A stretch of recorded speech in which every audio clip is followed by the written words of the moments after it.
I certainly picture a lot of air horns blasting because it is summer and we have to talk about summer scents.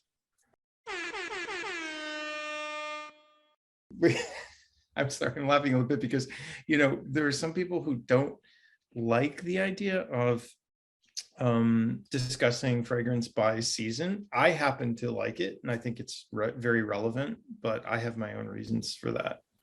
I used to believe when I first started more seriously spraying perfumes and smelling a lot of things that, I never had any preference between summer and winter fragrances and whatnot, but I find that I really do, and I like to wear different things in summer, and I enjoy the challenge of finding things that wear well in summer or that are suited well to summer. Also, that I have a slightly narrower profile of what's appropriate for me in summer. Like I really don't find heavy fragrances are suitable for me to wear in summer. I'm just a lot more active. I smell what I'm wearing a lot more because I'm sweating more. I'm walking around more. I'm interacting with the air more. Like it's around me more. It's evaporating faster, and I'm smelling it, more. So I feel like there's a different profile of things I like in summer. What about both of you? Yeah, no, I agree. I wear neroli and orange blossom a lot more in summer. If I try and wear it in winter, I find it slightly depressing. There's something about the way the cold just really kills it. But in summer, it's a staple. And I thought it was quite interesting to look at what I've been wearing a lot recently and really sort of analyze it for this talk. Because I know, occasionally we get people saying, oh, well, why aren't you talking about affordable fragrances? Why aren't you talking about this? Why aren't you talking about that? But I just wanted to address for a moment, how I do my picking for these videos, and I try and choose things that I'm really passionate about or that are a genuine reflection of the this specific moment in time. Now, a couple of summers ago, I was having a phase where I was wearing heavy stuff in the summer, and I kind of before that and subsequently I've kind of got out of that again. So the things today that I've picked are things that I have picked for a reason, but they are all perfumes that I'm really passionate about and that I can put my hand on my heart and say, I think these are really good perfumes. And so that is how I go about making my selections. And in a way, it ties into the seasons because I like to go to my fragrance cupboard and I'll sniff the bottlenecks, and I know, something that I might be passionate about and love in winter. I know it's going to be too much, and as probably perhaps as Adam can relate, as a fellow chronic undersprayer, there's some stuff that gets so, it's fantastic in winter because it carries, but in summer it just suffocates you. And actually, summer is such a, as you've touched on, Johnny, it's such a riot of smells. You've got blooms outside, blossoms, got a lot of jasmine out actually around me at the moment, which, you walk past it and you get that real heavy white floral. I put a lot of, I'm fair and I burn quite easily, so I put a lot of sun cream on. So, and the vast majority of that has some sort of smell. I dry my washing outside in summer, so you get that washing smell. So it can be quite a scent kind of cacophony that goes on in summer. So I try and choose things that either stand up well to heat and perspiration and activity and will sit well with a sun cream or a moisturizer and a line dried washing, that sort of stuff. Is something that can compete with that or supplement it. And then you've got the idea of something, we're not used to a lot of heat here in Yorkshire, funnily enough. So it's quite nice to have something that either reminds you of heat or helps keep you fresh and feeling, vibrant and vivacious on days when we do actually have it warm. And we're at the start of a heat wave. Well, sort of, we're in a heat wave here, and next week in the UK it's going to get unusually and dangerously hot. Like we've had a weather warning, which is very rarely given, an amber weather warning for next week for temperatures to get up to 37 degrees C, which is about, let me do the maths, 60, 74, about 104. Oh, that's high. That's very It's high. really incredible. hot, yeah. And That's they're very thinking that we might, the highest ever temperature recorded in the UK was something like 37.8 degrees C, and they're thinking we're probably going to break that next week.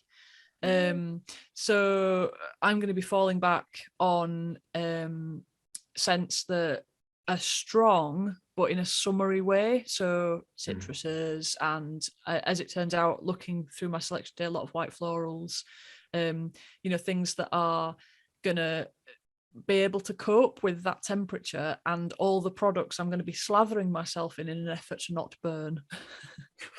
So yeah. What about you, Adam? So just replying to John's bit about seasonality, and I agree. Like I do hear like a lot of back and forth in the community about whether or not people wear their fragrances seasonally. And I'm definitely a person who, again, air horns, love summer, like I'm all about it. And it's funny because like I think they always say that cold isn't really cold, it's just the absence of heat. But to me, the reason why I like summer, it's not even that I altogether love the scorching heat as it is. I think I just like the absence of cold. I just don't like cold. I choose fragrances based on more like the feeling that they give me, and the feeling that I therefore associate with summer, and how those two things parallel, more so than the temperature itself. Although, being respectful and mindful of the fact that temperature can make fragrances behave differently. So something that I might spray a little bit more of in the winter, I might not in the summer.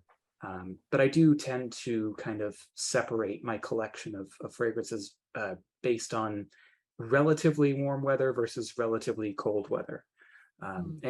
It's not that I'll never reach for, it's not that I'll never cross pollinate and reach for one pile in the opposite relative season, but I do wear them fairly seasonally just because I have certain associations with seasons. And if I'm going to have them with seasons, I may as well have them with fragrances that pair well with those seasons. Yeah, I think it's along those lines of, this is what we do. This is how we pick our summer scents. And if you, dear listener, do something totally different, you know what, that's absolutely fine. If you want to wear a heavy incense in summer, you do you. And anybody that tells you have to do it a certain way is wrong. That's the only thing. If anybody is saying to you, you cannot wear X, Y, or Z in the summer, they're the wrong ones, because, you wear whatever you like. But this is how we do it, and this is how we make our selections. People get very territorial about these things, don't they, on the internet? It's a very personal thing, scent, isn't it? Yeah.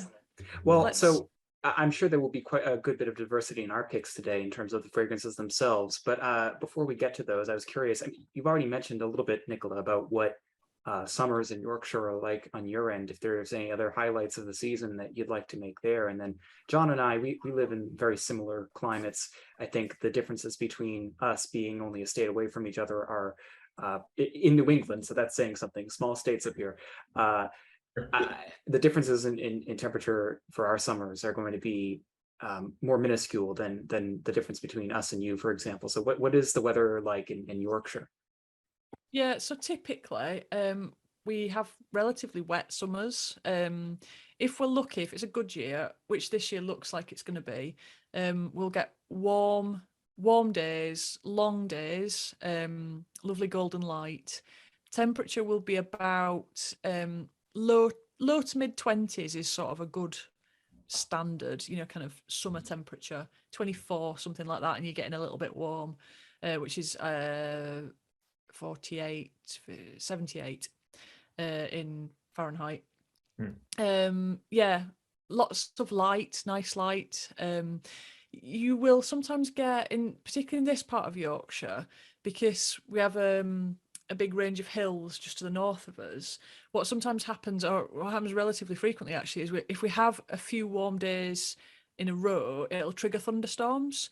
And the thunderstorms will then roll off the hills, so you'll get very warm, muggy days. It's quite muggy here when it gets hot, and and then a big thunderstorm, and it'll just kind of clear it all out, and you'll get that kind of like, oh, that's nice. And the thing that always strikes me about the UK and Yorkshire when I've been away and I come back in the summer is how green it is. And everything's very green, lots of very green trees, very green fields. And then you get to the tipping point, which is actually around about now, where everything goes golden, like the grass starts to crisp up and goes golden. The wheat in the fields and the barley ripens and goes golden. And so you get that lovely change in colour that happens between sort of early summer and late summer. So yeah, and it's generally temperate rather than hot. We will definitely get some rain in there as well. You can't sort of count on a Yorkshire summer being a particular way. It's very different every year, very mixed bag. But yeah, it's not scorching hot, not freezing cold, bit in the middle somewhere. I'd say some of what you said is pretty true of New England. Would you agree, John? I mean, like, insofar as like there are periods here in the summer that are quite dry and quite hot, and then there are periods where it kind of cools down, maybe rains a bit.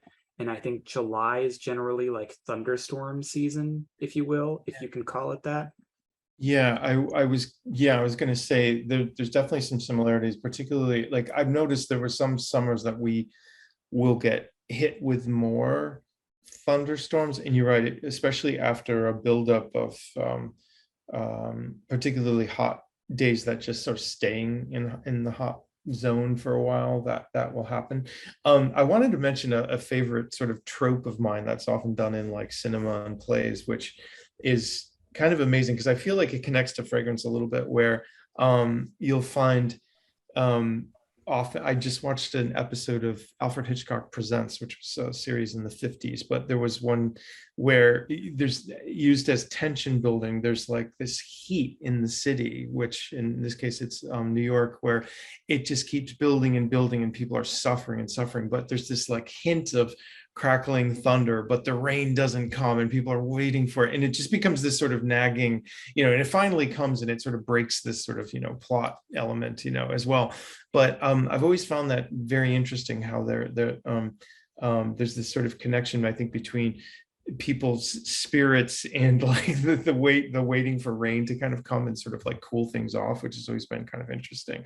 But I often thought that like fragrance sort of plays a role in that. Like, to me, it actually can actually cool the skin at times, whereas some fragrances do sort of warm it up in other weather. But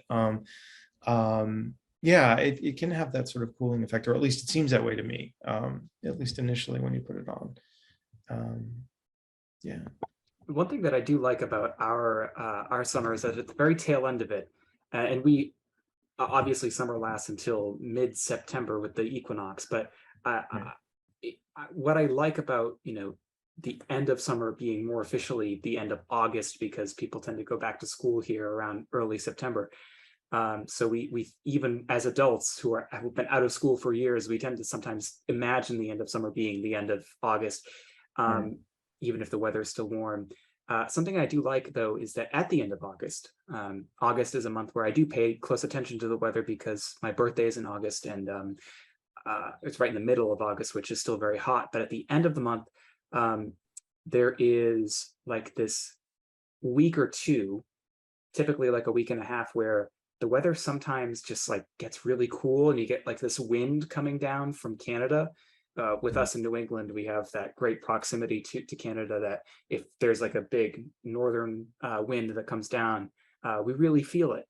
And not quite as acutely as people in the Great Lakes region of the US, but we still feel it too. And in late August, there's always like that one stretch of time where it feels like it's starting to become fall, and that you can kind of smell the crispness of fall.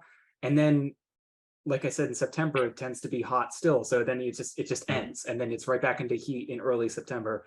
And then mid-September is when it starts to actually cool down. So I always like that about New England summers, especially in Massachusetts and Rhode Island, where we, John and I live, respectively. I just like that it kind of fools you for a little bit at the end of the summer. Yeah, agreed. So let's jump into the fragrances then. Nicola, would you like to start us off with your first pick? We're going to do 3 each today of these summer fragrances picks, so I'm curious to see what you have in store for us here. I'm going to go with my easiest first. It's easy to see why this is a summer scent for me. It is one we've mentioned before when we've talked about Pierre Guillaume's. I'm going to bring out a Pierre this time because he does summer scents so well. It's Morning Interpassa. It's beautiful. It's got this kind of mintiness to it, and it's what I think of as being that archetypal summer fragrance. It has that cooling vibe in there. It has a slightly aquatic bent, but not too aquatic because I don't like scents that are too aquatic. It has a sort of crispness, that sense of, and I don't know how he's done this, but he gives you that sense of it being a very hot day, and there is refreshment in the form of putting your feet in some cool water or diving into some cool water. And there's an interesting duality in the fragrance, I think. Sorry, John, you were going to say something? No, I'm very curious because the way you describe it, it reminds me a little bit of, and you might, does it smell anything like that fragrance Dirty by Lush? Does it have any semblance to that, which is that very minty, and sort of almost like a clean shirt kind of scent? And I'm not sure if you smelled it or not, but it was one of the first ones that they made years ago, I believe. I have smelled it, but it was years ago. Yeah. I think this is more polished, more sort of refined, more classically French than that from memory.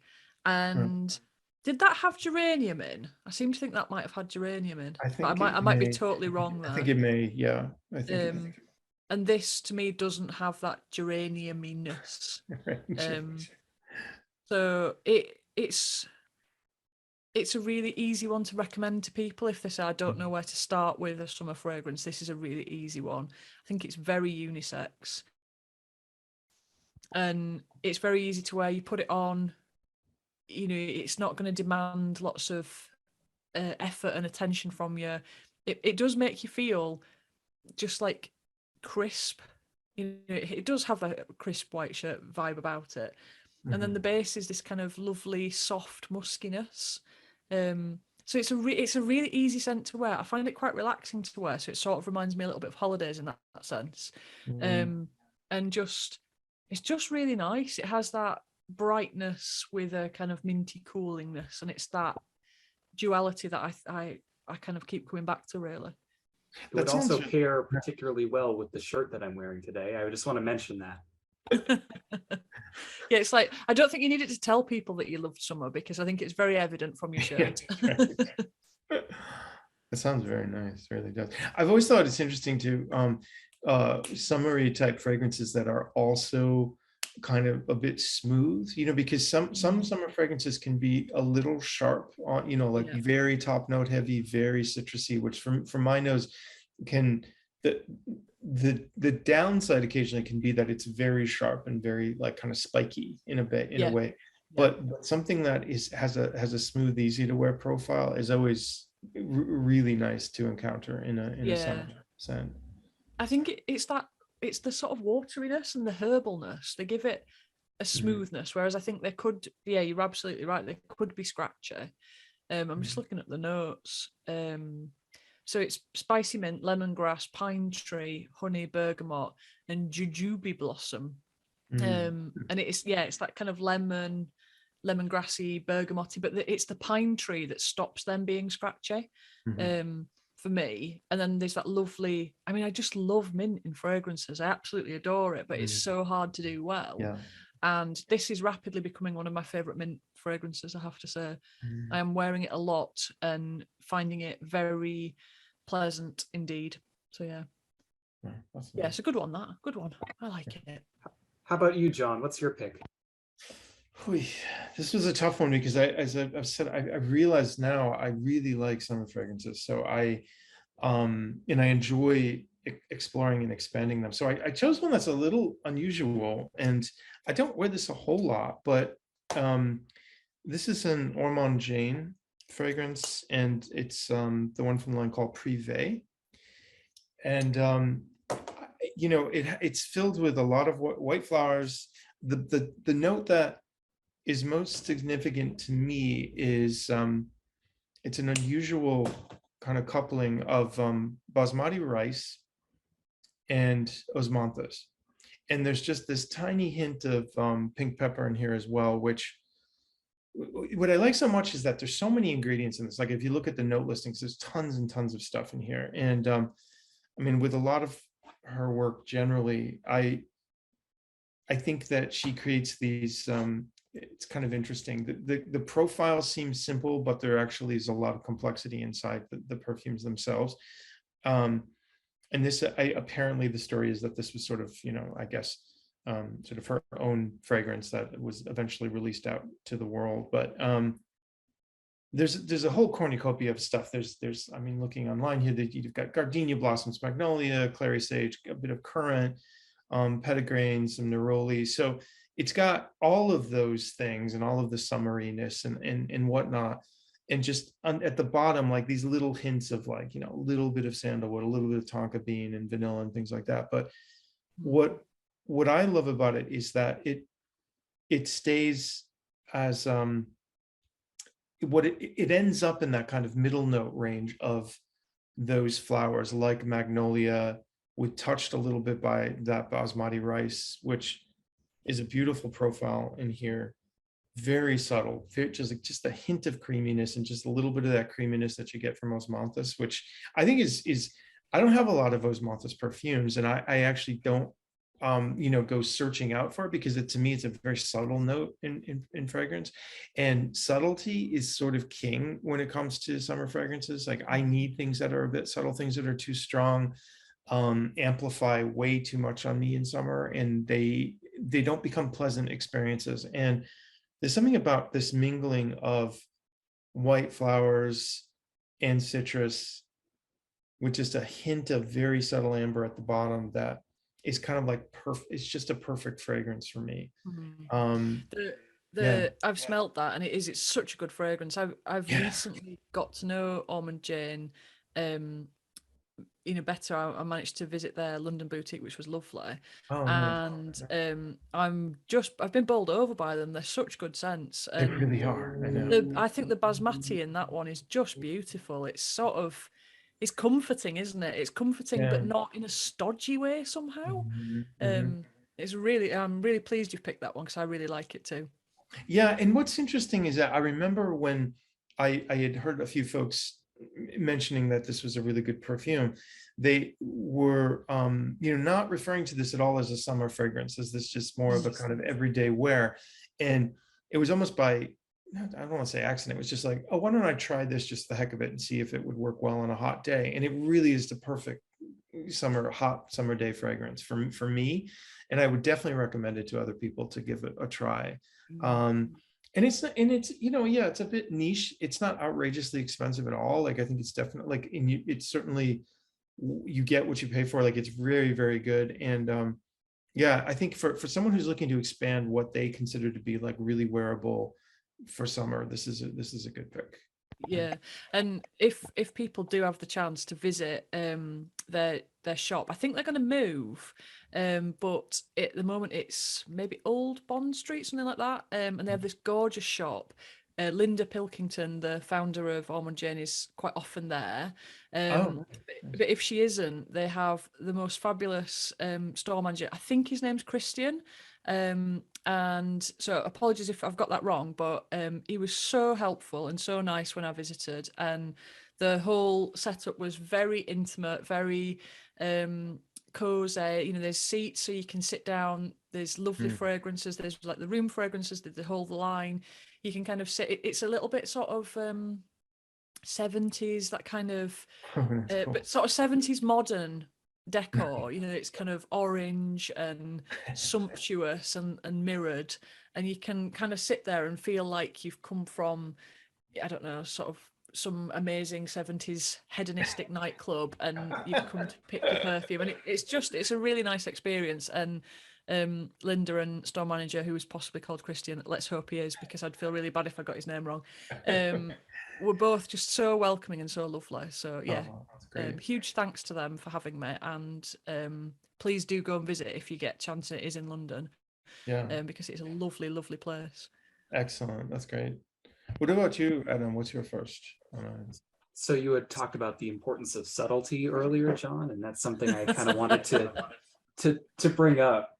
So some commenters, again, this is another sort of situation where we're talking about different tastes and how we talk about our preferences for fragrances. It's funny how defensive we can be sometimes. And I think I've seen a lot of people being very uppity about the idea that they don't want to pay, or they don't understand paying for a skin scent.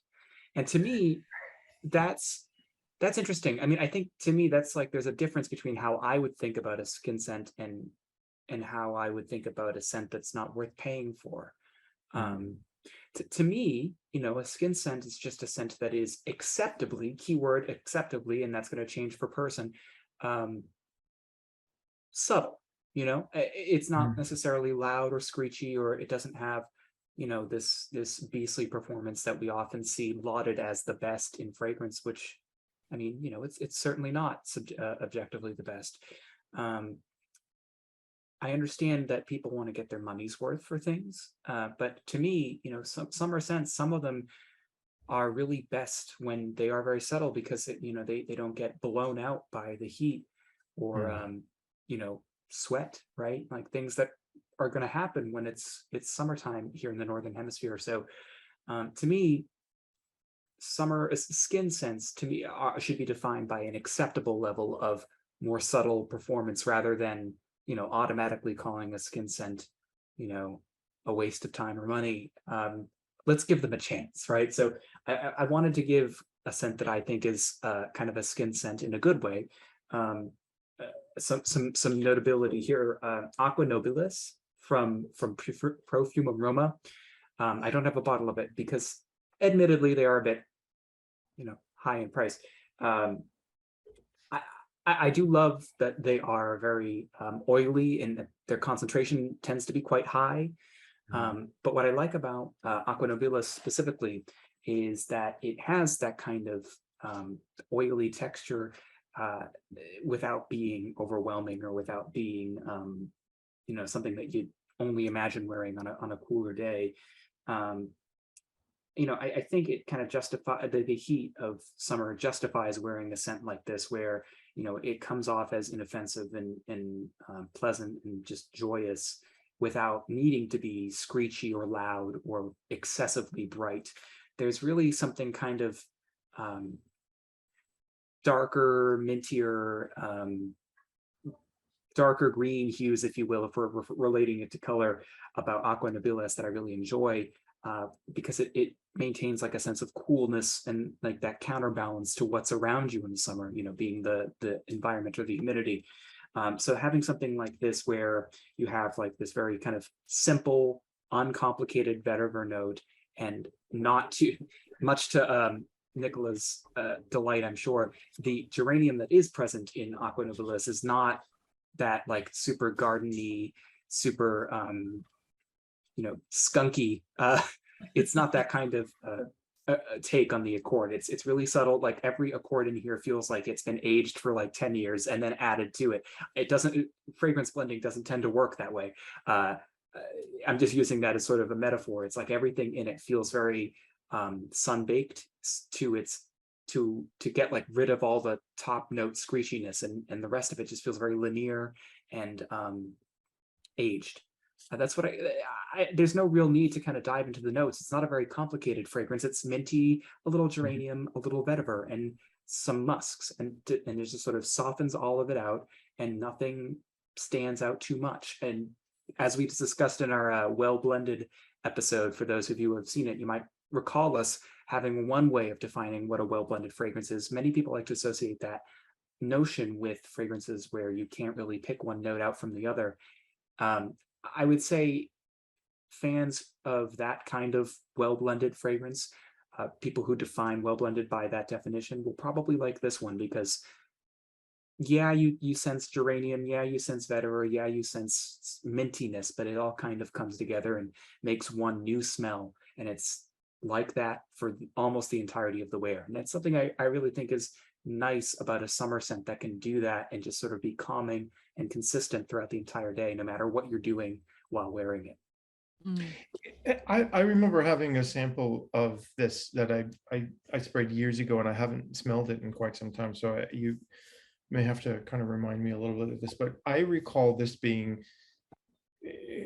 herbal, but not like overly aromatic in a sense, like it had more of a cooling quality to it. Is that how you would characterize it, or? Absolutely, absolutely. I did make a note here that the vetiver in it is kind of softly nutty, and just like you were saying about the herbs, they're not too camphoraceous, or they're not too, Yeah. potent. They're very soft. The same is true of the main base note player here, and that's vetiver. It's not super earthy. It's not damp. It's not like Nagarmotha Cypriol-ish. It's Right. very ambrette-like, I guess, is what I had in my notes. It reminds me of the smell of ambrette seed, insofar as it's maybe ambretolide or another component that mirrors some ambrette-like tones might have been used in this formula, but it's very soft, your skin but better kind of smell to it too. Yeah, nothing in it, like you said there, John, is particularly amplified. Everything feels very subtle and relaxed, and that's why I like it. Yeah, nice choice. Definitely a very nice choice. In a very particular, I think, realm of the sort of summer fragrance, where it's like the greenery, which is a particular area that I find very interesting to explore, and particular for spring and summer. In a way, I think both of those seasons are for me at least, too, very suited to those type of fragrances. Indeed. Yeah. This discussion is already making me wonder. Do we think, and I don't think we need to answer this yet, but maybe I'll come back to you at the end. Do we think countries that have hotter summers are better at making summer fragrances than temperate countries? And second part of the question, which I will definitely come back to you at the end, if you could only sort of keep in your collection fragrances for the summer from one country, which country would you pick? I have a thought about the first question, and I'll say it really quickly. And I think that the answer is just yes, but I'll explain. But I want to put an asterisk next to it. The yes is because you said something interesting before, which is like one thing I noticed for the brief time I did live in England, like because you don't have hard frosts in England, or some parts of England, you have just that little bit of window that creates it being a more temperate country, where, for example, you can have a broader range of lavenders that grow here that we can't have here. We can't have tender lavenders. We can't have tender rosemary. We can't usually grow a lot of jasmines or honeysuckles, like at least in my part of the world, here, because they'll get killed by frost unless you go a little bit further south where you don't get as hard frosts. So that means that there are some things that when I travel and I go further south, I'm like, whoa, like, look at all this stuff you guys have that I don't have. So there's that. And it's also, quickly, it reminds me of those paintings that you see at, for example, like the Rijksmuseum in Amsterdam, of the very rich Dutch who were able to paint these or commission these portraits of bouquets of flowers that had every possible flower in it that spanned, everything from March until October, which was, of course, an absolute bizarre fantasy, because for most, there were no photographs at the time. And they were like, wait, how did you do this? Did you literally keep the canvas wet, as you waited throughout the year? Like, how would you ever have a bouquet like this? This wouldn't exist.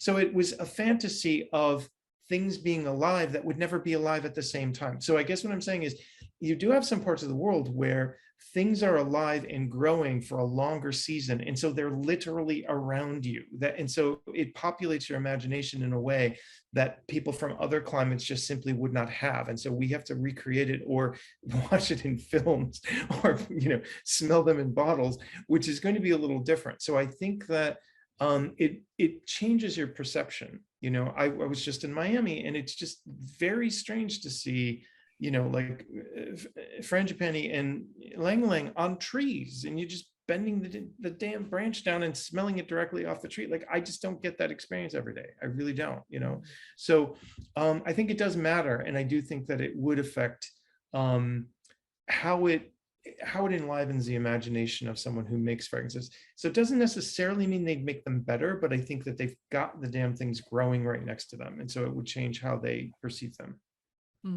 Super. I love that. That's really super interesting. Yeah. Would either one of you like to bring out your next pick?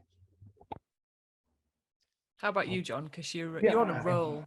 Yeah, very nice. Oh, I suppose I could. I'm going to go with something that's a little bit similar to in the similar vein that Adam was going. And actually, I'm kind of glad he brought up what he did, because this is sort of related. So this is one by Santa Maria Novella. My brain, sorry, I apologize. Santa Maria Novella. And this was actually the very first one that I ever bought. And this is Cara Rosa, and it's a more modern one of theirs. This is from 2014. So I think we may find that the Italians make some very interesting summer fragrances. I'm not projecting too far ahead. What I think is interesting is that I've left this as a splash. I have the ability to add on the little sprayer, but I've decided, no, this should be a splash, which also says something, I think, about some summer fragrances. But this is definitely the kind of thing that you would, in my mind, like, God, this is so wonderful. I can't tell you, like, just actually having this as something you put in your hands and just literally apply with your hands on your body is amazing.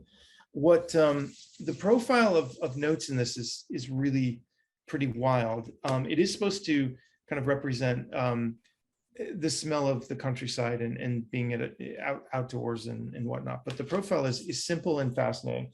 It's eucalyptus, immortelle, labdanum, lavender, mint, and fennel.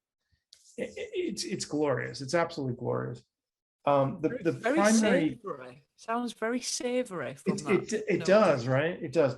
There's not much sweet in here. There's like the tiniest bit of sweetness from, I think, immortelle and a bit of lavender, and it's sort of in the same way that that aqua nobilis that Adam was just talking about. That there's nothing that really particularly stands out. I would say, there's that bit of eucalyptus at the front with mint kind of working together to make that slightly camphorous note, but it's a very friendly, welcoming kind of like something you'd smell in a spa, not something like medicinal that your mother would give you. Much more of an adult and pleasant kind of smell. But it's so unbelievably refreshing and naturalistic smelling, and healthful smelling, if that's a word, or something you feel like when you're putting it on, it's going to make you feel better, and it's got that really cooling feeling as well. So I can't recommend this enough as a summer fragrance.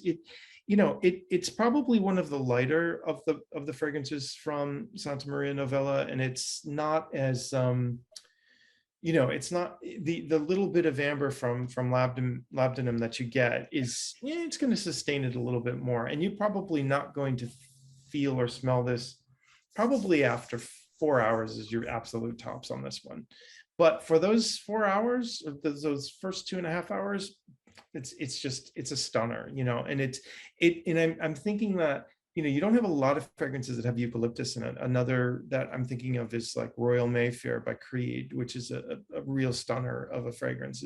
Some people hate it, but I find that when eucalyptus is used well, like even just like a half of a drop of it in a bottle, it just lends this beautiful body to a perfume that gives it just like a kind of a weird elasticity, or like substance that some fragrances don't have. And this absolutely gives this a broader range and a more beautiful greenness, and makes me, it's just wonderful for summer. Yeah, I love it.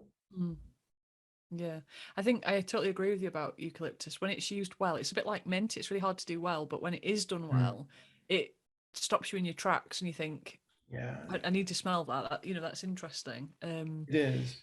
There used to be, I don't know if they still do it, but Molton Brown in the UK used to do a eucalyptus body wash. And it I was must be. gorgeous because it smelt of San Francisco to me. Like that kind of, you'd get in the shower and there was that hot mugginess with the eucalyptus.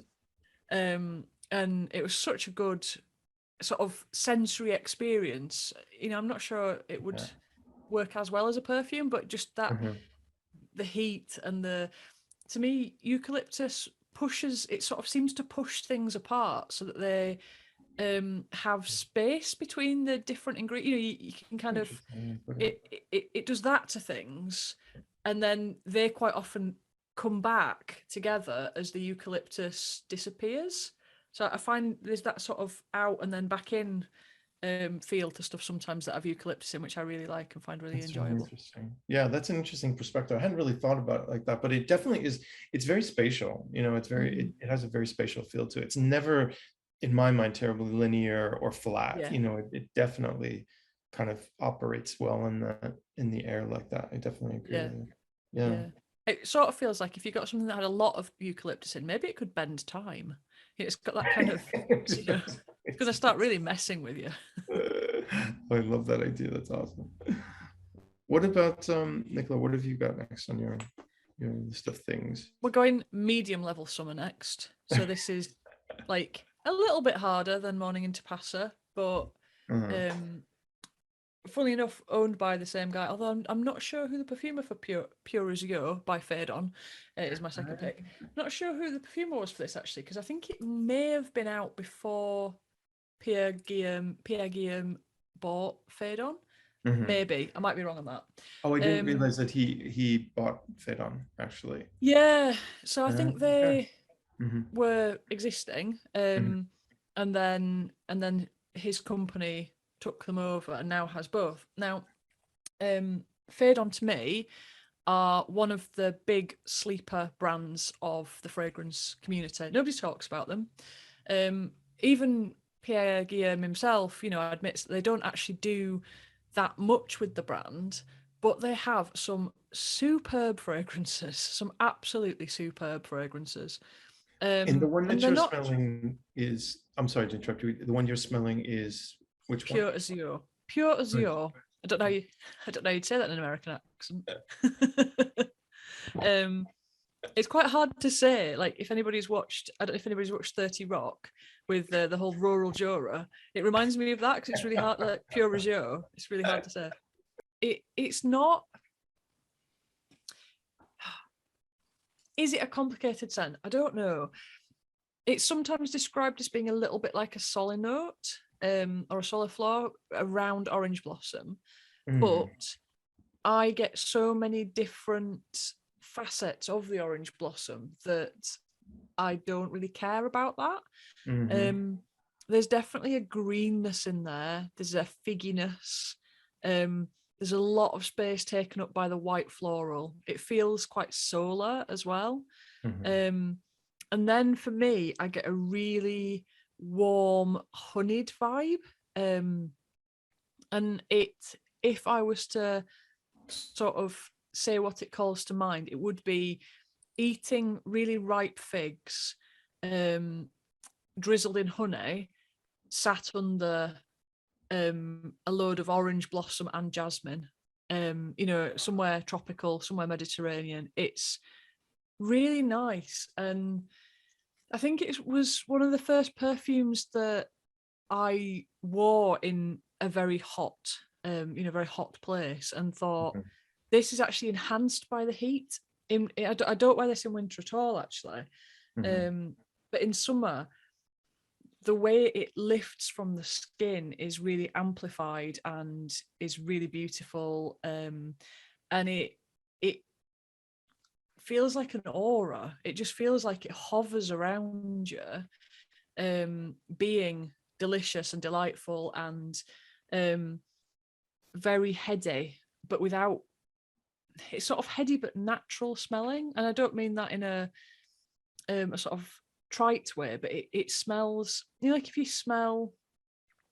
walk past a mock orange, for example, it smells divine. And you're going to stick your face in it, but it doesn't get too much. It doesn't get too cloying. Mhm. Whereas sometimes, I don't know, something say like ylang ylang, you smell it in a perfume and you go, oh God, that's a bit much. Yeah. This never gets too much for me personally.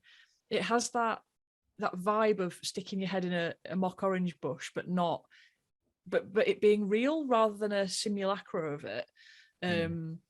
So I really like this one. I do wear it. I had it on yesterday actually. I think it's a really nice one for summer. It smells like it has a kind of holiday-ish smell about it, as well as it performing very well in the heat and being sort of heat appropriate. Yeah, that's, and huge fan of Phaedon actually. They've got some, stunning scents. So definitely one I think that more people should check out and be aware of, because there's many in that line that I would buy in a second. I was just going to say quickly. So I'm, I hate to say, because I've always loved the bottles and their labels. Like that's one thing that fascinates me about the brand. So it's a beautiful presentation, and I think there's a great connection between what's in the bottles and how the bottles look, which always interests me about fragrances. And I have a bottle of Tobacco Rouge, which I absolutely love, and I know that's kind of maybe their best seller possibly, and I don't know, but it was, I think there was a bit of hype around Tobacco Rouge for a while, but that's very honey centered. Like to me, it's very strong honey. So when you said honey, I got all excited because I was like, oh, they do that honey thing, it seems. Well, yeah. I think there's one called Rue de Lila, something like that. That's a really super one as well. And there's another one that the name I've forgotten at the moment that I also think is great. So yeah, they're a good brand, an interesting brand. This sounds beautiful though, what you just described, the pure azure, or azure, Pure azure. Yeah, Pure right. azure. Pure azure. It's disgusting saying it that way, really, but so Adam, what's your next pick? So my next pick is relatively new. I think it came out in Europe a few months ago, but it only somewhat recently came out in the States. It's Dancing Light from Olfactive Studio. I think it's their newest. And so I wanted just to kind of give a quick shout out to some of the notes that we've been talking a little bit about. And this, this Dancing Light fragrances is sort of like a mishmash of some of those sort of underappreciated summertime fragrance notes. And so like things like freesia flower, I think one of our picks thus far had a freesia note, and I believe it was yours, John. Eucalyptus being a great summertime perfume note. And pine is sort of surprising, really, because I think about pine and I think about scents that remind me of the fall and winter, even more so. And I suppose it has its place in wintry and cold weather perfumes in and of itself as a note, but it's interesting that it can also do really well in summertime fragrances. Morning Interpassa was a great example of pine used in a fragrance that is great to wear in the summer. And so we often think of like mint and citrus as being the top two fragrance notes of summertime wears, but actually there are some other notes that kind of come in and pull big hits for us in some fragrances that we love. And I think eucalyptus, freesia, pine, these are all notes that I think are underrated and deserve a little bit, and fig for that matter too, fig, that deserve some more appreciation and some more exploration, I think, in fragrances designed for summertime wear. And Dancing Light, like I said, is sort of an amalgamation of those notes. It's got some figgy qualities to it. Their official note list calls it fig milk. I'm sure that's something that can be made and milked, as it were, by combining it with water and letting it kind of steep. But I'm not sure if I've ever had anything like that before. It sounds delicious and wonderful. But in a fragrance, it's really just means that it's sort of playing up fig's milkier qualities, but in a way that's really light and not overwhelmingly lactonic. Sometimes fig can have that kind of like thick, oily, lactonic quality that is not really present here. Somehow they managed to communicate fig milk in like in a lighter way, almost like an almond milk has like a lightness to it that isn't, very overwhelming in terms of its scent. So another interesting thing about this perfume of Dancing Light is pink pepper, which is a material that I know John is a big fan of, and we've talked about it before privately. But pink pepper is fascinating because it can kind of skew either really warming and bring like this intense crackly spice to warming spice blends, but it can also skew rather cool too, depending on how it is combined and where it's used and what it is partnered with. Here, it's partnered with that bouquet of things that I just talked about there with the freesia, the pine needles, lavender, and sort of that softer impression of mintiness and jasmine and neroli. Nothing too screechy, nothing too high end. And so when it's used there, it's great because it kind of brings this like camphoraceousness to the entire blend and kind of rounds it off and adds a focal point of sharpness, but it's not very sharp. It's just sort of crackly, and it kind of has that same effect on your nose that like aldehydes have, where it kind of just has a peak, but it's not all, if it's used in moderation, it's not like exploding off the skin. It's just sort of crackly and adds a counterpoint to those softer interpretations of the other notes. So I do think that fig perfume lovers should check this out, not because it's a super figgy perfume, but because it's a really interesting take on that note. Like I said, it really amplifies that lactonic quality without being, thick or otherwise too heavy for summer. It's definitely unlike any fig note that I've smelled so far. I think it's really successful. It's almost like there's like a quality of lang, like lang-a-lang in this fragrance without it being a listed note. But without like the camphoraceousness that lang-a-lang brings. It's only very lightly camphoraceous and lightly herbal and lightly minty. So if you are interested in lang-a-lang, but you find it can be kind of too prickly, I think this is a good thing to check out as well. It's a really interesting fragrance, and maybe admittedly a bit top heavy in terms of how it performs. Tends to kind of really quiet down. But like I was saying earlier, sometimes skin scents are the way to go and are almost preferable depending on how hot it is. And I can picture Dancing Light being really great when it's particularly hot, hotter days in the summer. Mm-hmm. I'm really intrigued by this because the Olfactive Studio has always been an interesting brand to follow, because I've some of their fragrances I've liked quite a bit, some a little less so, but where I feel they've always done well is with the fragrances that are, I don't want to say lighter, but the ones that kind of hit out more toward a summer profile or something that you would wear in warmer weather. And I think, and I'm trying to remember the one that I like the most, but I think it's like, is it Panama? Something to do with, it's the one that has cactus as one of the notes in it. It's a very green Panama something. I'm getting the name wrong. Is it Ipanema? No, it's not that. I know. And let's look at our database here. Sorry. Just gonna look quickly. Is it Panorama? That's one. Panorama. Thank you. I was thinking Panama. Thank you, Panorama. Yes. But it was close. It was close. Yeah. Yeah, but what I like is they will sometimes take a profile, an unusual profile or note or chord, and do something kind of unusual or juxtapose it a bit, but it still keeps this very interesting sort of, there's a sort of brightness to their compositions. Like they're never muddied, heavy.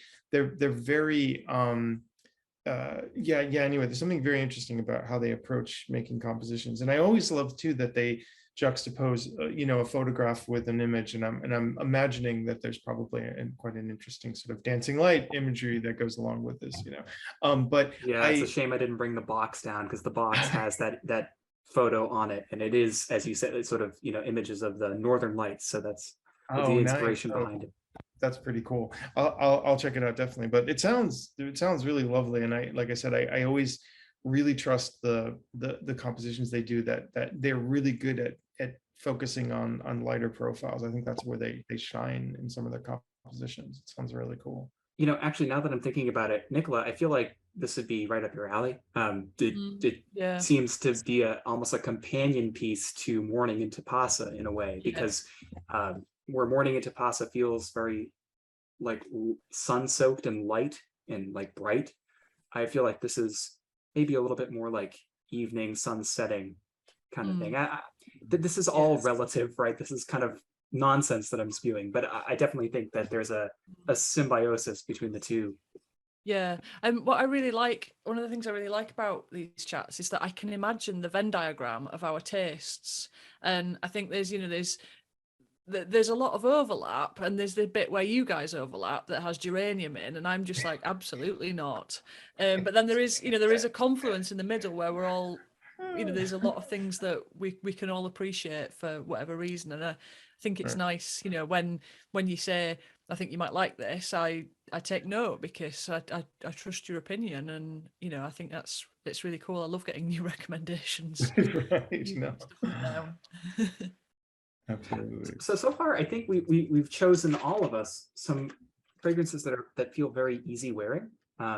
Maybe if you don't like eucalyptus, that I haven't tried the Santa Maria Novella one yet, but it sounds awesome. I mean, it's right up my alley for sure. But I feel like we've all chosen scents that are very like just sort of lovely, right? Like very like easy to like, play on the skin pretty nicely. I'm curious to know if we're going to end up choosing anything that's like a bit more of a challenge. Not that matters, right? Like I'm just curious, like, it's really interesting to think about like summer having these associations of bright and sunny and nice, and everybody's having fun and all that. But like, is there anything that we're going to uncover today that, in our picks, that are a little bit like, mysterious? I may jump in for a second there. But so I brought out a couple of different things, and I have noticed that some veer more toward easier to wear, which makes me wonder, is that possibly a facet of warm weather fragrances? Like, is easiness to wear,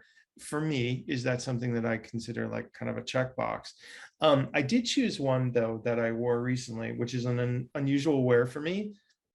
Was nice, definitely not what I would consider an easy wear, but it was a pretty high contender for my third choice. So now that you've poked that bear, that'll probably be my third choice. I think you've got to tell us, John. You can't keep it on tenterhooks. And then suddenly I lose my internet connection. Like, what? And cut to commercials. So I just want to quickly say, because this is a fragrance that's known to many, so it's not as if it's going to be this big surprise, like what or something. Is it Baccarat Rouge? That would be very funny, actually. Or like Acre Noir or something like no, it's not going to be like that crazy, or but I think what's unusual is context, because I was drawn to buy this because I realized, gosh, I don't actually have a bottle of that, even though I've smelled it around me my entire life, and it was something my mother wore a lot of. But I was very intrigued by the fact that it had been re-released yet again in some new packaging, and I thought, I really ought to have that around, and then I decided to wear it. So what could this be? Like, this Chanel No. 5 Eau de Parfum, which I have to tell you, this is a fascinating thing to wear in summer, and it's fascinating. I know it's traditionally been kind of gendered as a woman's fragrance. This is wild to wear as a summer perfume, and it is definitely not typically something you would wear in summer. And for those purists out there who say that the current, make of Chanel No. 5, like it has a make and model like a car, that this has nothing to do with its previous versions. I would say give this a smell, because this is still quite. It's got all of those elements of the very like strong, as you would know, aldehydic floral fragrance with an iris and orris type base, and definitely you would wear this a small amount. This is not something you're going to like overspray or put a bunch on you. Everyone will know. What I think is interesting to wear this as a summer fragrance though is literally those aldehydes, those bright aldehydes in the beginning, and the fact that it has that really strong iris center and that really sharp kind of oak moss in here. it's almost counterintuitive to wear this for summer. This to me has always been something you would wear in fall and winter. And yet I thought, gosh, it's got all of that bergamot and that aldehyde and those what are essentially kind of bright, sparkly kind of opening notes that everyone loves about, Chanel No. 5, right? That's what it is. It's sort of its calling card to the world, is that stuff, right? So so I was really glad to get another bottle of it. I will say that I think what's interesting about the most recent version of it is that this is going to sound a little strange. It's less of a, it does feel slightly more modern, and it feels, what's the word I want to use here? It's got a slightly more urban quality to it than maybe, like, I always associated, there was a richness to, like, I'm talking 20 years ago, kind of Chanel No. 5 that had, or 25 years ago, maybe a more opulent character. But this I almost feel, bear with me for gentle viewers out there, that this is maybe what I assumed they wanted it to smell like when it first came out way back in the day. It's got that very kind of urban chic sort of smell, fresh out of the bottle, like if you bought it new, which is, it was meant to be worn new, not aged like a wine. And so in that regard, like right now, it's starting to mellow out a little. It's not nearly as sharp. And this smells like a more modern floral. And that's where like something like the peach and jasmine like just start to come in, and they kind of mix with those aldehydes and start to smell a little bit more soapy, even a little bit more bright. And it's a fascinating thing to wear in summer. It really is, absolutely. And it is kind of challenging. And I'd say, and it's probably not the kind of thing that everybody could wear, but I would challenge those folks who would think of this as only something women wear and only something that you wear in cold weather, that give this a shot as a summer fragrance. I think it works really well. I do. Fascinating. Aha. You did, when you first said No. 5, I really just, I was floored. You offended me, sir. Well, because I associate No. 5 with like that powderiness, and I'm also, as we've discussed before, very sensitive to powdery things. I don't tend to like them very much. I always thought that like No. 5 was something I kept at an arm's length, because I was just like, I appreciate that what it did. I appreciate that it like exemplifies aldehyde, so that even people who don't know much about fragrance, if you point them to Chanel No. 5 and go, that little bit at the beginning that goes pop on your nose, like that's aldehydes. And it's really easy to kind of exemplify that perfume material, or those perfume materials, with that perfume. And so I always really thought that was cool about it. But every time I've tried to smell any different iteration, whether it's a older, vintage, or a newer version, I've never been like, oh, this is something I can't wait to wear. Like, it's because I associate it with that like very French, stuffy, classical thing, and I just don't always vibe with it. But I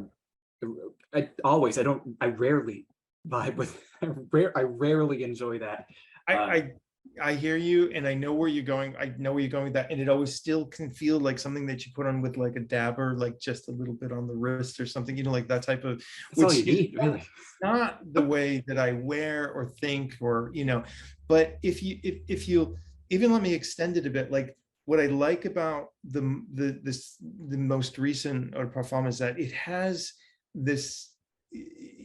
An aspect, again, it's more like akin to like the skyscraper version of it than the little country cottage that's got roses around it, which is interesting to me, in that it retains all the things about Chanel No. 5 that people like, but I feel like there's a linearity or like a stripped down version of it that makes it more, there's more interest to me in that than in just this kind of very diaphanous bouquet of stuff.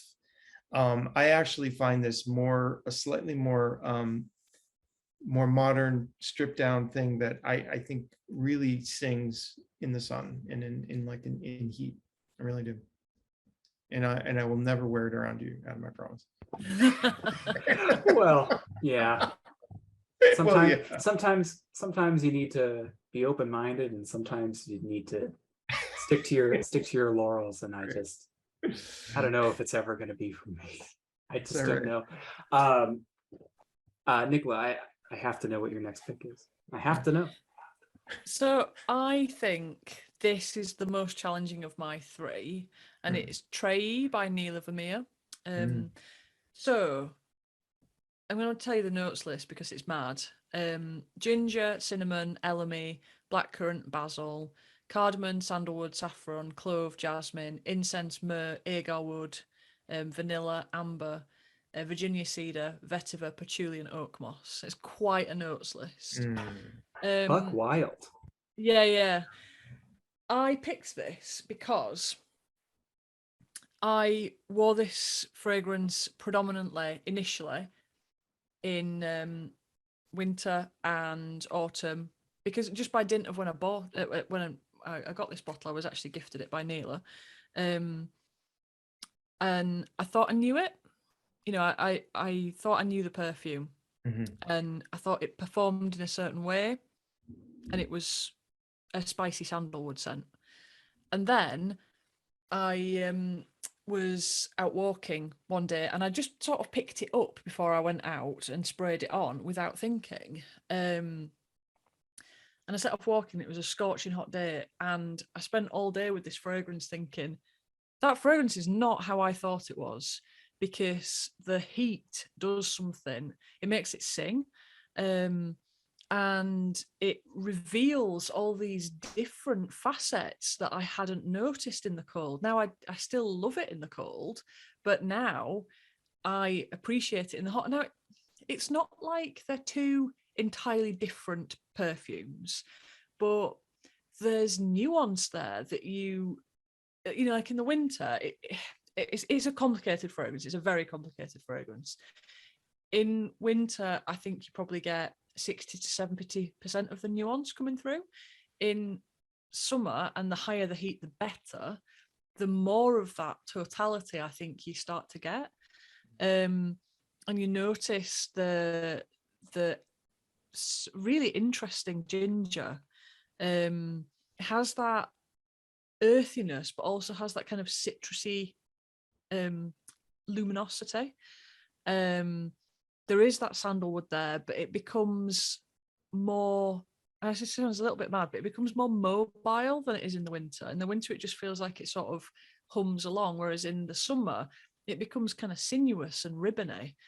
There's something, and it's not listed as a note, but there is something that happens kind of as a bit of an olfactory mirage for me between several of the fruity notes, where I get a real mango accord happening, you know, juicy, tart, bright, but sunny, and sort of quite a tactile sort of experience. And the spices really work, and they work, you know, beautifully in the heat. You've got to wear it on a day when you want a big fragrance and you want to, you know, inflict your smell on other people. But it has so many different elements that I think really, really shine in the sun.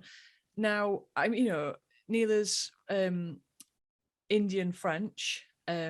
The whole sort of shtick of this perfume line is fusing French perfumery traditions. You know, the perfumer for the Neela Vermeer creations, the original ones, was all Bertrand Duchefort.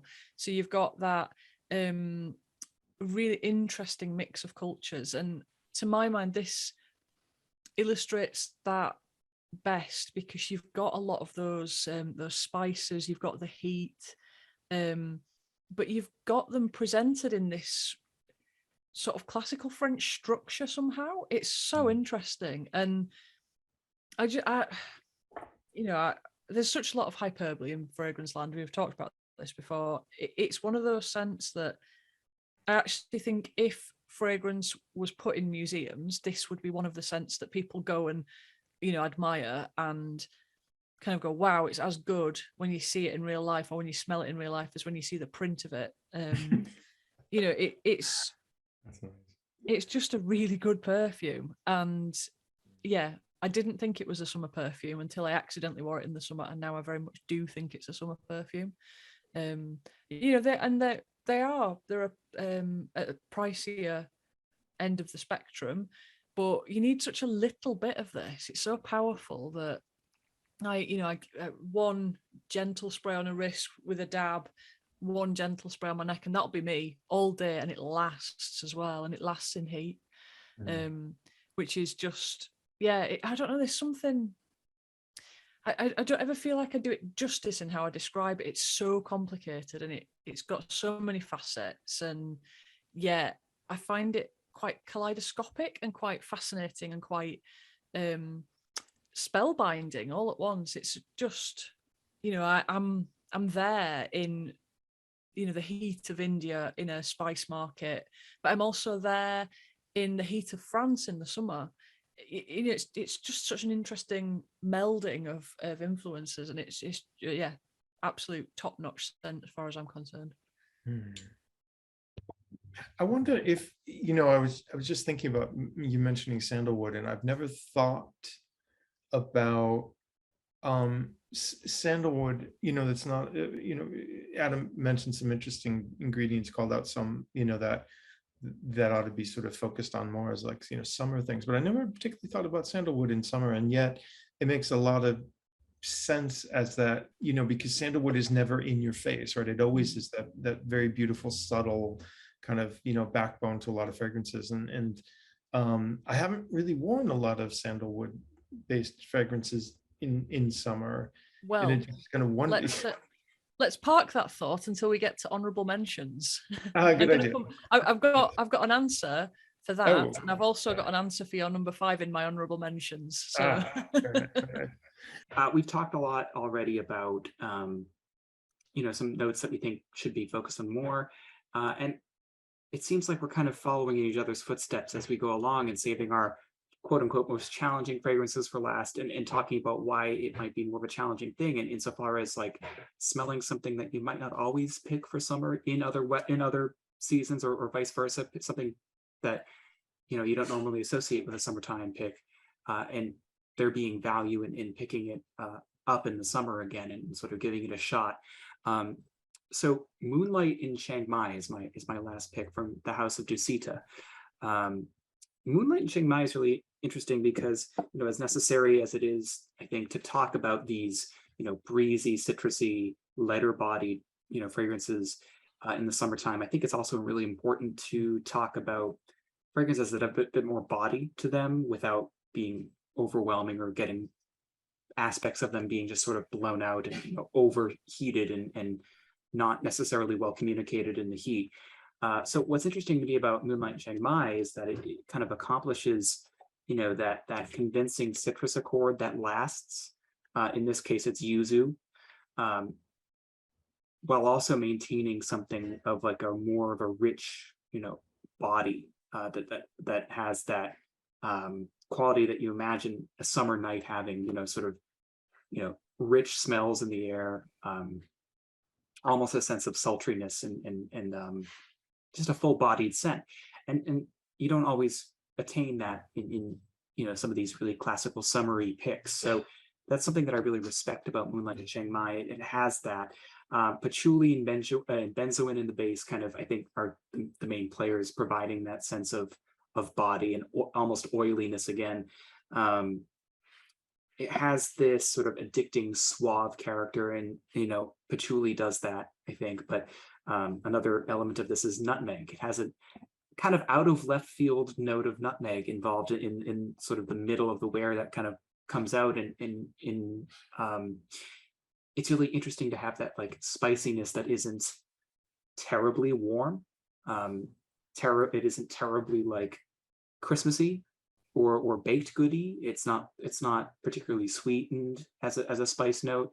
It's just sort of there. And, you know, patchouli and spices, I think, are always meant to be, no matter what seasonality the creator is aiming for, patchouli and spices just tend to go really well together, and this is absolutely no exception. It's just a really full-bodied summertime wear that won't get blown out by heat or won't become, tacky or overwhelming when you wear it when it's hot out. It just sort of maintains that suave characteristic throughout the wear, and I really respect it for that. So Moonlight and Chiang Mai from Dusita is just a really great pick for me in the summer. I love what I love about that fragrance too, Adam, and it's a whole topic we didn't even bring up before, is that it really, I like that she chose that name for it, because it to me reads very much as an evening summer fragrance, which is a whole interesting subset, right, of things you would wear at night in summer, or like somewhere where it stays as hot at night as it does during the day, right, which is its own interesting kind of wearing experience. But there's something about that fragrance that really has that sort of quality or mystique to it that just fascinates the hell out of me. And I agree with you about patchouli can have a very almost like debonair quality to it at times, that is fascinating when it's paired with a citrus like that. It's wild, because normally you see patchouli kind of either go more toward like a sort of rose patchouli or sort of more of a like a fruit or something, like more of a fleshy fruit. But in this particular case, like that yuzu patchouli thing is just, it's wild there. Such a nice and rare interesting experience. I love it. It's a great choice. So now we have to give some quick honorable mentions here, right? Like we have to. We smell fragrance, all the time, and there are just so many that we have to honor. So I'm curious to know what both of your picks are for honorable mentions. Do you want to go first, John? I can, and actually I'm glad we're doing that, because there were a couple of really good ones that I want to give some shout outs to that are really good, and definitely worth trying. A real favorite of mine, a real crowd pleaser, and one of the most easy to wear and just absolutely lovely is all of the Kenzo fragrances are fantastic summer wears, really, but the Kenzo Pour Homme Night is just, I absolutely love this thing. And I think what I really love really quickly mostly about it is that it has one of those great sort of figgy coconut kind of things happening that is beautifully done. So Kenzo Pour Homme Night is my favorite, although the Kenzo Pour Homme generally are really good. Really quickly, I think as a second, the Hermes Eau de Rhubarbe, I want to make sure I get that right, but Éclairate, is, I love the Hermes colognes. All of them are fantastic, but I would say that the rhubarb is by far like the most fascinating. This can be a little too much for a very warm day, because that actually gets very sharp on the skin, but worth it. And then I can't be anywhere without a Serge Lutens, of course, but Fleur de Citronnier. This is a really, it's like kind of that classic sort of white floral. It can get really skanky in a fascinating way. God, it's beautiful though. It's that orange flower, but it's got that slight bit of animalic skankiness at the bottom, which just comes out once in a while. It peeks through, but it's like that really full-bodied kind of beautiful orange flower that just smells fantastic in summer. But Fleur de Citronnier is a wonderful, wonderful fragrance. This also is a slightly challenging summer fragrance, I would say, but definitely worth doing. You only need a little bit of a spray for that one. Those are my my honorables. Adam, what about you? Not reinventing the wheel with this one at all, but Eau de Campagne from Sicily, noted as John Claude Elena's first, mass marketable perfume. It's something that kind of grew on me. I don't tend to always love these like super traditional colognes. Like this is, you've smelled this before, right? You've smelled it before 100 times. If you're into citrusy fragrances, I mean, it's unique. Like it's worthy of the praise that it receives. It's just also typified by its style, right? And I think that I almost kind of wish that the tomato leaf note in this would be more present, but it isn't. It's just sort of early JCE doing his thing. it's wonderful, right? It's just very easy to reach for. It's very refreshing, gardeny, outdoorsy. It's nice. It's super nice, right? Like it's maintained success since I think 1979 when it was released, and I can see why. It smells just as good now as it did then, and there's nothing else to say about it. Um, Pierre Guillaume has many. You chose Morning Interpassa, and I could have easily chosen that. But to keep the variety up, I'll throw a darling of mine out there. The aloe. Oh, what is the aloe one? How can I forget something I like so much? Okay, yeah. So Solsekia 07 from Pierre Guillaume. I just, I smile to think about it. It's just one of those really just happy things for me where the note of aloe in and of itself is such a novelty for me that I can't help but recommending it just for that alone, but something that it has to rest on other than its unique aloe vera accord. A really muted but pleasantly so, like low key, relaxed orange blossom note is really present for me in that one as well. And I never really would have thought like something like cooling and crisp and watery would pair well with something that to me is typically very thick and rich and like warm smelling as a flower like orange blossom is. But somehow, Pierre just made it work, and it's like a little suntan lotiony without like the oily, thick kind of smell that a lot of suntan lotion fragrances can have. Again, just really relaxed and jubilant and very nice. I could probably go on forever about summer fragrances because I look forward to wearing them every year, but I think those two are ones that really deserve the recognition here. How about you, Nicola? What are your honorable recs? 3, Arkashay by Anfasik Dokkun, who I only discovered this in Italy, but I wore this a lot when I was at Assance, and it's a sweet vanilla ambery oud. A great one to try if you're new to ouds or you don't find ouds like me, don't find them very easy to wear, because it's got so much sweetness and body to it as well. It feels like the sort of scent that would be worn in winter, but it's quite a thing of beauty in summer. It just shimmers off your skin, and actually I can really understand. I feel like I've come to a great level of oud understanding through wearing this fragrance recently. Pick number 2, Sensuality by Pierre Guillaume, which is sandalwood and citrus and perfect for summer. It is gorgeous. It smells like sandy skin that's been doused in sun cream and then baked by the sun all day. It's gorgeous. It's so nice. I wear this an awful lot. I could quite easily have put this in my top 3. I didn't because I think I've talked about it quite a lot. But it's definitely up there, and it is very heavy in my summer rotation. Then my third one, this is such a weird one. This is a response to your number 5. This is Petali Ispade by Nabil 1942. It's a new scent. Again, pick this up at Essence. It starts with this massive aldehydic metallic green bomb, and the first time I smelt it, I went, "Oh God, that's hideous." But the petals are so beautiful, and I've become weirdly fascinated by the top of it. It's like it has this push-pull, like I'm slightly revolted and pushed away by it, but at the same time have to smell it. But the dry down for me is just glorious. It's like a bed of petals, white flower petals. It's so pretty. It's quite, there's something a little bit old fashioned about it. It's very powdery. Adam, I think you would hate it. Don't ever smell it, because I think you would really despise it, because it's aldehydes and powder and just everything all at once that I think you would really not like. Well, now I have to know. But there is just something, I don't know.